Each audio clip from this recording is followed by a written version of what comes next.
فصل تیرمو نیز فرا رسید. برگ‌های درختان به زرد شدن میل نمودند. ولی تا حال در وجود در قلب اشتراکچیان برنامه انگوبین بهار است و آنها سراسر میشکوفند و میخواهند تا یکایک هنر و مهارت خود را برای شما نشان دهند. سلام بینندگان گرامی هواداران برنامه‌های تلویزیونی بهارستان. اینک برنامه نوبتی انگوبین را طریق تلویزیونی بهارستان از مرکز دلخوشی کودکانه ماداگاسکار با اشتراک مهرانه پیشکش شما میگردانیم. خب بیایید با اشتراکچی امروزمون یک جای شناس میشویم.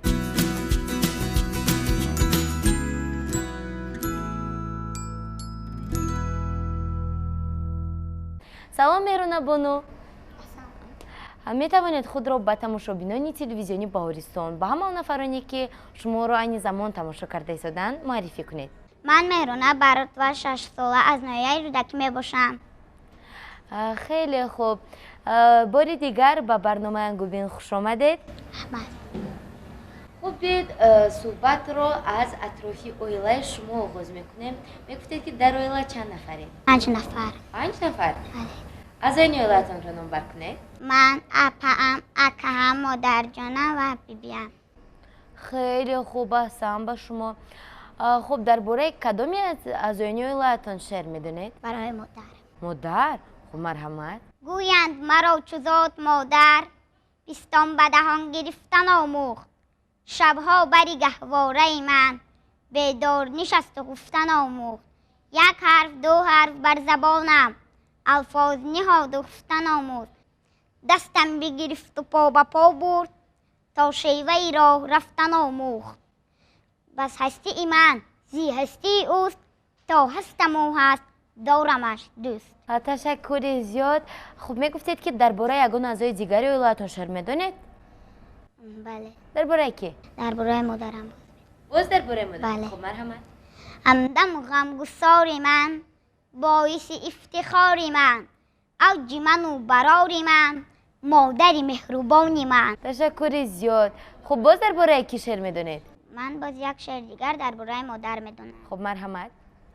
پسر رو قدری مادر دان که دایی، کشد رنجی پسر بیچاره مادر. نگهداری کند 9 ماه و 9 روز، تو را چون جان ببر بیچاره مادر.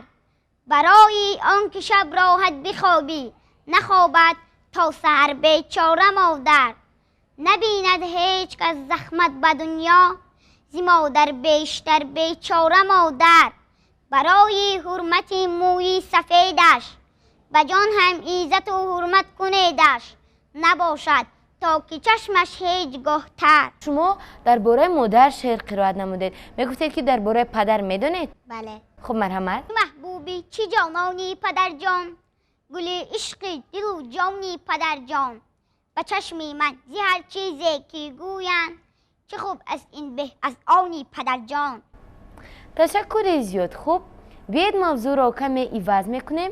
میگفتید که ما در کدام دولت زندگی میکنیم؟ جمهوری تاجیکستان. جمهوری تاجیکستان. پایتخت جمهوری تاجیکستان کدام شهر است؟ شهر دوشنبه.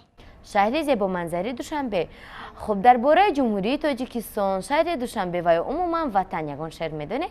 برای وطن. مرحمت. خاکی وطنم سرمه چشمانی من است، روی وطنم آینه رخشانی من است. مهری وطنم در دل جوشانی من است، من را وطنم تربیه بسیار نمود. فرزندی به خود نیک و وفادار نمود، دروازه اقبال برایم بگشاد. پس خدمت او خطاب وجدانی من است. درباره وطن به نهایت شعر خوب نیست قرائت نمودید و میگفتید که درباره تاجیکستان چه یگان شعر میدونید؟ البته که شعرهای ایجاد نموده شاعران درباره تاجیکستانی عزیزمون کم نیستند. همین طور نه؟ خب مرحمت یکی از آنها را قرائت کنید. تاجیکان و تاجیکستان زنده باد، این نژادی آل سامان زنده باد. این دیاری رودکی نامدار، این دیاری هم دیاران زنده باد. افتخاری ما از آن که ما ز نسل آریان، آریای هم زبان و هم زمانان زنده باد. ملت تاجیک زیاد نه قهرمانانش زیاد تا جهان باشد در عالم نامی آنان زنده باد مردمی ما دوست دارد تاجیکستان را زیجان مردمی این سرزمین این دوستداران زنده باد. تشکر زیاد. خب میگفتید که در ادامه مادام که سخن درباره وطن درباره جمهوری تاجیکستان میرود رمزهای دولتی را نامبر کرده میتوانید؟ بله. خب مرحمت. پرچم، نشان، سرود ملی و پول ملی. پرچم، نشان، سرود ملی و پول ملی. بنیاد خوب میگفتید که پرچم جمهوری تاجیکستان از چند رنگ عبارت است؟ 3 رنگ. کدام رنگ ها؟ سرخ، سفید، سبز. خب هر یک رنگ افادگر یک رمز است میتوانید؟ بله. آن همین رمزهایی که در رنگ ها در جفتن شما گفته میتوانید؟ بله. من درباره پرچم شعر خواندن میتوانم. خب مرحمت. پرچم خوش رنگ ما جلوه افشادی فضا ما سوی فردا رویم تحت تو ای رهنما رنگی بسا سرخ تو لایق صد گفتگو رمزی دفاعی وطن عاملی بختی نکو رنگ سفیدت خوشا هست چو صبحی صفا مثل دلی تاجیک است روشن و آیینه ساز سبز چو تازه بهار پاک خوشی و بهار منزل آباد ماست صلح در آن پایدار. تشکر زیاد. تماشا بینانی عزیز چطوری که شما شاهد گشتید اشتراکچی برنامه امروزمون مهران ابانو توانست با یک شعر پرمضمون رنگ‌های پرچم را شرح دهد و بعد این نوبت می‌بینیم که آیا او درباره دیگر رمزهای دولتی معلومات دارد یا اینکه نه.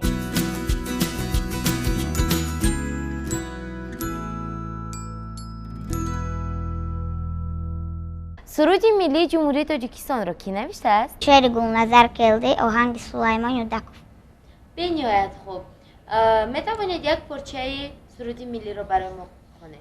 بله. مرحبا. یاری ارجمند ما به بختی ما سری عزیزی تو بلند باد سعادتی تو دولتی تو بگزند باد زی دوری زمانه ها رسیدیم به زیر پرچمی تو صف کشیدیم زنده باش ای وطن تاجیکستانی آزادی من. تشکر زیاد. ما باوری داریم که شما همه پارچه سرود ملی را میدونید ولی ما باید صحبتمون را باز ادامه دهیم. خب درباره پول ملی چی گفته میتوانید؟ اگر من پول را نامبر کنم شما گفته میتوانید که در آن کدام رسمی کدام شاعر نویسنده تصویر یافته است؟ نه. بعد پس شروع میکنیم. 1 سامانه میرزا ترسنزاده. میرزا ترسنزاده. 3 سامانه شیرینشاه شاه تیمور.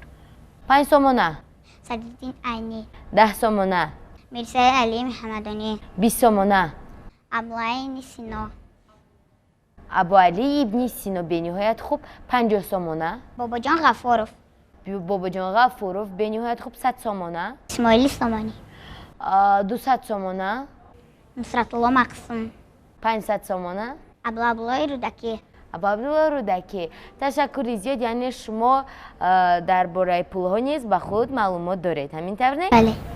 بنهایت خوب صحبت را ادامه میدیم.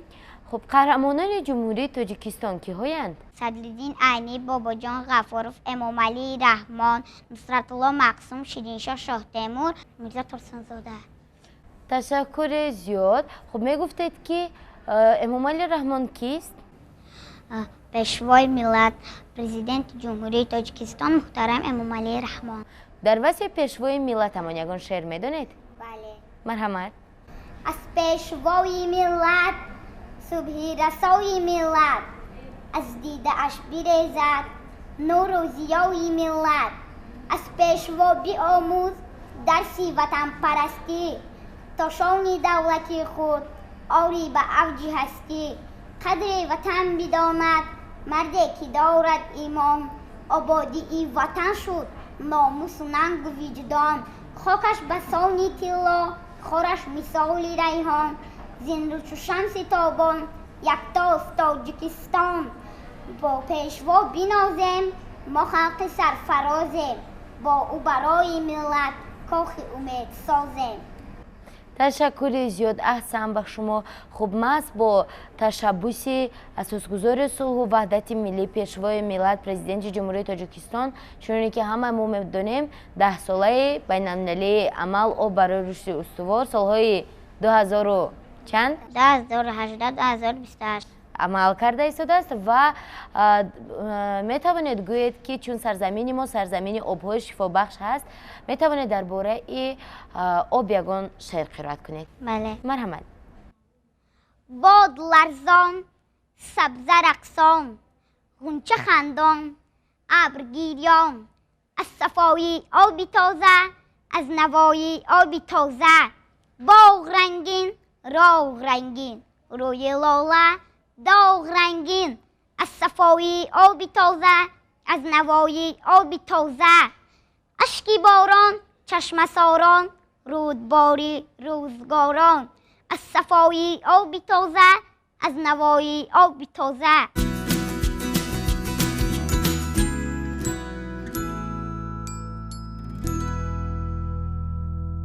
خوب باز برمیگردیم به سر موضوع قهرمانان همین طور نه؟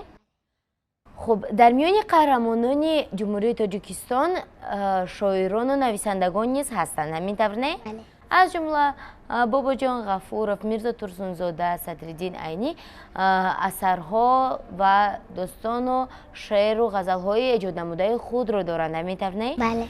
میگفتید که از میرزا ترسونزاده یگان پارچه شعر یا اینکه یگان چیز دیگر رو زمزمه کرده میتوانید؟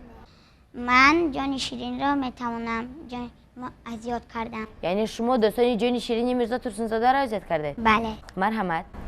جان شیرین اینقدر جنگم مکن، اینقدر بیهوده دل تنگم مکن، گشته گشته از سفر باز آمدم، باز در نزدت به پرواز آمدم، هر کجا که خواب کردم خیستم، هر کجا که بود جای زیستم، این دلی من منزلی یادی تو بود، یادی روی حسن آبادی تو بود، به تو نگذشت از گلویم آب هم، به تو در چشمم نیامد خواب هم، به تو هر یک روزی من یک سال شد، به تو دلغش کرد چون اطفال شد، به تو دیدم گرچه زیبا دختران، به تو بشنیدم سرودی عاشقان، به تو در توی و تماشاها شدم، به تو گاه و بلبلی گویا شدم، به تو در وصفی زنان گفتم سخن، به تو در مجلس فشردم دستی زن، لیک در پیشی نظر روی تو بود، جلوه های چشم ابروی تو بود، جان شیرین پس دیگر جنگم مکن، اینقدر بیهوده دل تنگم مکن. تشکر زیاد هستم به شما. خوب صحبت خود رو ادامه میدهیم.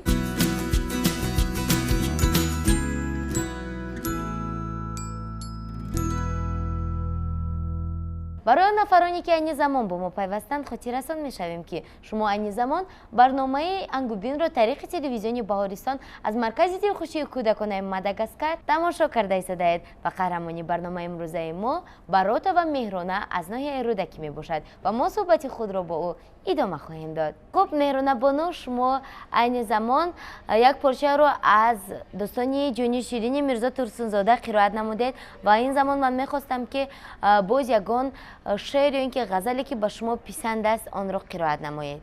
من یک شعر دوست داشته دارم به نام غریبی.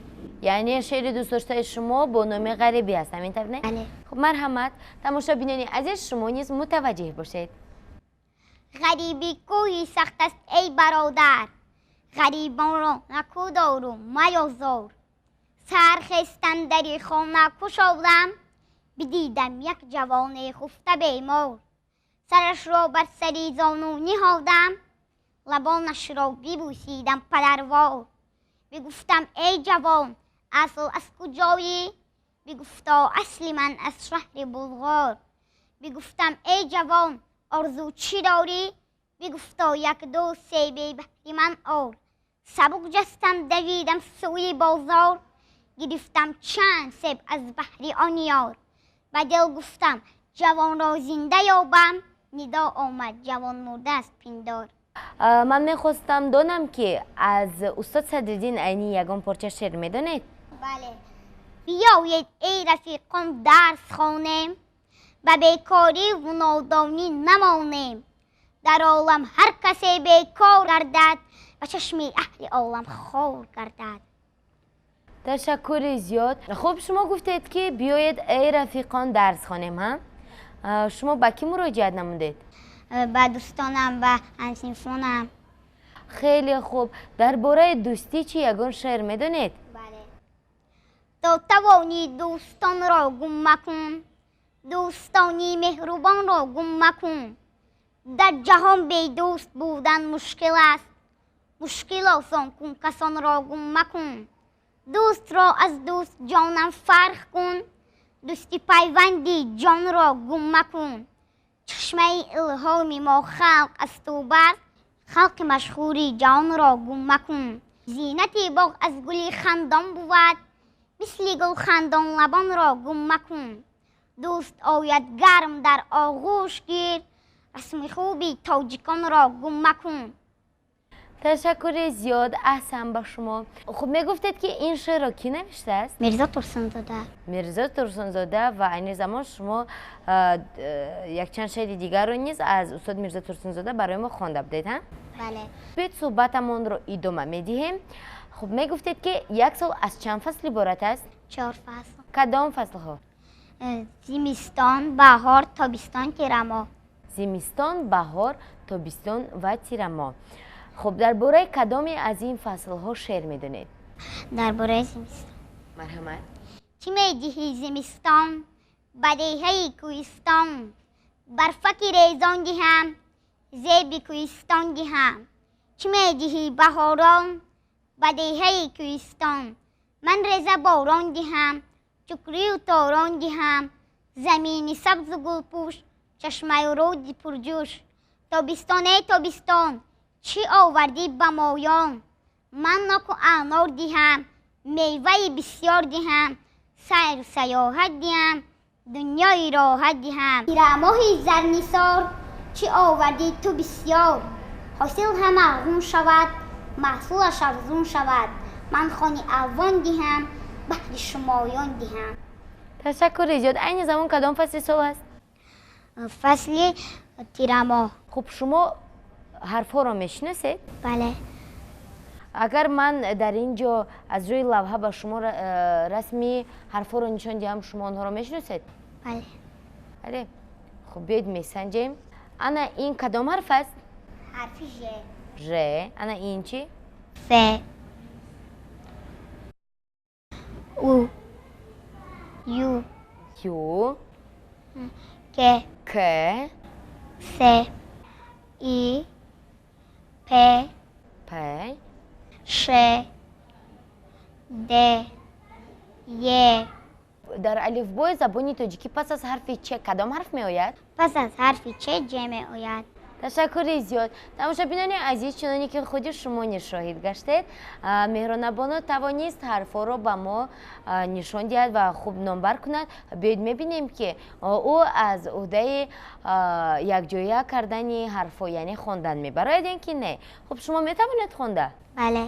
چون اینجا با ما کتاب زبان مادری رو که خوانندگان در صنف یکم مطالعه میکنند میخوانند آن را آوردند، پس معلوم میشود که شما خوانده میتوانید هم؟ خب بیایید میسنجیم. پیش از اونی که ما خواندن را شروع کنیم، من میخواستم دانم که شما با مکتب رفته اید؟ بله. بله. با صنف چندم؟ یکم. با صنف یکم؟ بله. من در خاطر دارم که هنگامی که شما اولین مراتبه آمده بودید یک کتاب داشته در دستتان و در نزد ما آن را خواندید، همین طور نه؟ بله. خب بیاید میبینیم که سرعت خوانش شما تغییر یافته است یا اینکه نه. خب انا این صحیفه 114 مرحمت خوانید. چی نوشته شده است؟ پایتخت ما مرحمت. دوشنبه پایتخت جمهوری تاجیکستان است. آن شهری خیلی زیبا و دلنشین می باشد. دو طرف کوچه ها را درختانی سرو و صنوبر، ارچه و چنار زینت می دهند. همه گوشه و خیابان ها شهر سبز و گلزار است. از مابین شهر دریای دوشنبه می گذارد. خیابانی زیباترین شهر به نام استاد رودکی است. ساکنان شهر برای آباد و زیبا محله ها غیرت میکنند. ما پایتخت وطنمان را دوست می‌داریم. تشکر زیاد. این متن درباره چی بود؟ درباره شهر دوشنبه. درباره شهر دوشنبه. بنیاد خوب بیاید باز یگان صحیفه دیگر رو انتخاب میکنیم. خوب اینجا مرحمت این متن را خوانید. هر شخص وطن دارد. نام وطن ما تاجیکستان است. هر دولت نام دارد. نام دولت ما جمهوری تاجیکستان است. هر دولت نشان، پرچم و سرود ملی دارد. هر دولت سرور دارد. سرور دولت را پرزیدنت میگویند. پرزیدنت دولتی ما اساسگذار صلح و وحدت ملی، پیشوای ملت محترم امام علی رحمان است. امام علی رحمان غمخوار بچگان است. تشکر زیاد. این موضوع درباره چی بود؟ درباره پرزیدنت جمهوری تاجیکستان. درباره ای پرزیدنت جمهوری تاجیکستان. به نهایت خوب میگفتید که چون سخن درباره شهر دوشنبه پرزیدنت جمهوری تاجیکستان رفته ایستاده، میگفتید که به قریبی ما کدام ایدی دولتی را جشن میگیریم؟ ایدی استقلالیت. جشن استقلالیت همین طور نه؟ خب درباره استقلالیت یگان سخن گفته میتوانید؟ من شعر میدونم. مرحمت. ما تاجیکان یک عالمیم، جمع و پریشان با همیم. در این زمینی فیضبار از فیض مهرش خورمیم. ای تاجیکستان جان ما، ای مدید پر احسان ما، تو خانه امید دل هم قبله ایمان ما. ما با رفاقت زنده ایم، ما با صداقت زنده ایم. عشق وطن در سینه ها، ما با محبت زنده ایم.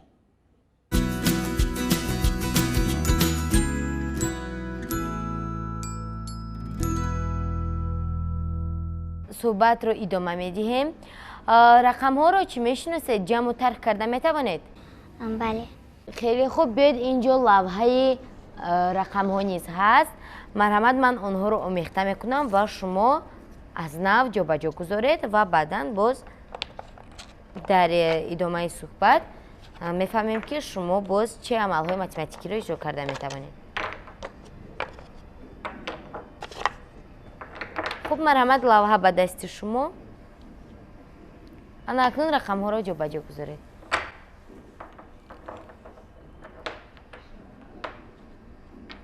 این کدام رقم بود؟ یک. پس از رقم یک کدام رقم می آید؟ 2. مرحمت. خب پس از رقم 2 ادامه دهید، زودتر باشید. 3.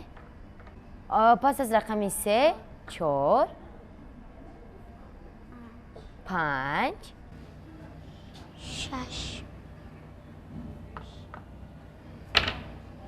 6 خیلی خوب. 7 8 9 و 10. بینندگان گرامی، چنانکه که خود شما نیز شاهد گشتید، اشتراکچی ما توانست تا رقم ها را خوب جا به جا گذارد و بیاید این لحظه میفهمیم که او تا چند حساب کرده میتواند. مهران بانو، شما تا چند شمرده میتوانید؟ تا 1000. تا 1000؟ خوب کنی برای ما تا 10 حساب کنید. 1 2 3 4 5 6 7 8 9 10. اکنون میخواستم دانم که با یگان زبان دیگر میتوانید؟ بله. با کدام زبان؟ با زبان روسی، انگلیسی و ازبکی. خب مرحمت. با زبان روسی. 1 2 3 4 5 6 7 8 9 10. 10 خیلی خوب. با زبان انگلیسی. 1 2 3 4 5 6 7 8 9 10. اکنون با زبان ازبکی. 1 2 3 4 5 6 7 8 9 10. به نهایت خوب. تماشاچیان عزیز، چنانی که خود شما نشاهد گشتید، اشتراکچی ما توانست تا در برابر جا به جا گذاشتن رقم ها آنها رو با 4 забон номбар кунад ва инҳо ҳам буданд забонҳои тоҷикӣ, русӣ, англисӣ ва узбекӣ. Ва мо суҳбати худро атрофи рақамҳо ва математика идома медиҳем. Хуб, шумо ҷамъу тарҳ карда метавонед? ҳатто зарбам карда метавонам. Хуб, пас ҷадвали зарбро низ медонед, ҳа? Бале. Биёед ман ба шумо савол медиҳам, шумо бошед ҷавоб. 3 карат 4. 12. 4 карат 7. 28. 9 карат 4. 36. 8 карат 8. 64. 7 карат 7. 49. 49. 5 карат 4. 20. 5 карат 4 20. 8 карат 5. 40. 40. 6 карат 6. 36. тамошобинони азиз, чуноне ки худи шумо нишоид гаштед, меҳрона бону ба ҳама саволҳои мо ҷавоби дурустро гарданд ва боварӣ дорем ки ҳар яке шумо фанни математикаро дӯст медоред ва агар шумо низ ҳамин гуна қобилият ва малакаю маҳорат дар дониш доред, пас метавонед ба барномаи Ангубин муроҷиат намуда дар он иштирок намоед ва ҳунару маҳорати худро пешкаши ҳамагон гардонед. Хуб, чуноне ки худи мо дидем, дар китоб дар бораи шаҳри Душанбе суханҳои зиёд навишта шуда буд, ҳамин тавонед? Хуб, худи шумо дар ин бора чӣ гуфтан метавонед? Дар бораи шаҳри Душанбе. шаҳри зебо, тозаву озода. шаҳри гулҳо. Хуб, дар бораи гулҳо чӣ гуфта метавонед? шеър гуфта метавонам. Марҳамат. гули хушрӯй бо чечак, гули худрӯй бо чечак, паёми навбаҳорӣ, ҳай зеби тоқӣ дорӣ, чинама даста даста, тозон барам ба раста, раста пури гул шавад, гул зеби кокур шавад, ҳар кас туро бибӯяд, биболаду бигӯяд, бӯи бо чечак омад, туи бо чечак омад. ташаккури зиёд. Боз дар бораи ягон гули дигар ҳам шеър медонед? бале. Марҳамат. Дар бораи кадом гул? гули лола. Хуб, марҳамат. фасли баҳорон, паҳлӯи лола, бишкуфт сумбул дар рӯи ёла, борон биборад сумбул валекин, парво надорад, чатре чӯ дорад, аз лола бар сар, аз оби борон, кай мешавад тар. ин ҳавлии мо, боби тамошо, гулҳои хушрӯй, гулҳои худбӯй, биё дугона бо ман ба хона, аз гули саврӣ, аз гули хайрӣ, аз гули қоқо, аз гули раъно, аз садарайҳом, овшиқи пейчон, як даста баста, диҳам гулдаста. ташаккури зиёд ҳастам ба шумо. Шумо гуфтед ки дар фасли баҳорон гули бои чечак ва дигар гулҳо мебароянд, ҳамин тавне? бале. дар фасли баҳор мо кадом идҳоро ҷашн мегирем? модарон иди наврӯзро ҷашн мегирем. хуб, дар бораи модар шумо шеър қироат намудед ва мехостам ки дар бораи наврӯз низ ягон сухан гуфта бошед. шеър метавонам. марҳамат. наврӯз шуду лолаи хушранг баромад, булбул ба тамошои дафӯчанг баромад, мурғони ҳаво ҷумла бикарданд парвоз, мурғи дили ман аз қафаси танг баромад. ташаккури зиёд, бениҳоят хуб. шумо бо забони тоҷикӣ шеърҳои зиёд медонед, ҳа? мехостам донам ки бо ягон забони дигар, бо ягон забони хориҷӣ шеър медонед? ба забони русӣ. бо забони русӣ? хеле хуб. шеъри ки? шеъри Александр Сергеевич Пушкин. шеъри Александр Сергеевич Пушкин. Хуб, марҳамат. Уж небо осенью дышало, уж реша солнышко блестело. Короче, становился день, и соответственно осень. ташаккури зиёд. хуб, мегуфтед ки шумо дар оянда кӣ шудан мехоҳед? Духтур. барои чӣ духтур? барои он ки мардумро табобат кунам. хеле хуб. шуғли дӯстдоштаатон чист? китоб хондан, рақс кардан. яъне шуғли дӯстдоштаи шумо китоб хондан ва рақс кардан аст, рақс кардан метавонед? бале. бениҳоят хуб. ва дар мавриди мувофиқ дар ҷашну чорабиниҳое ки телевизиони Баҳористон баргузор мегардонад, албатта шумо омада дар он ҷо рақси худро барои мо ва тамошобинони азизи телевизиони Баҳористон нишон медиҳед, ҳамин тавне? бале. تشکر زیاد. در آخر برنامه چی گفتن میخواید؟ کتاب خوانید، علم آموزید، به بهوده‌گردی نکنید.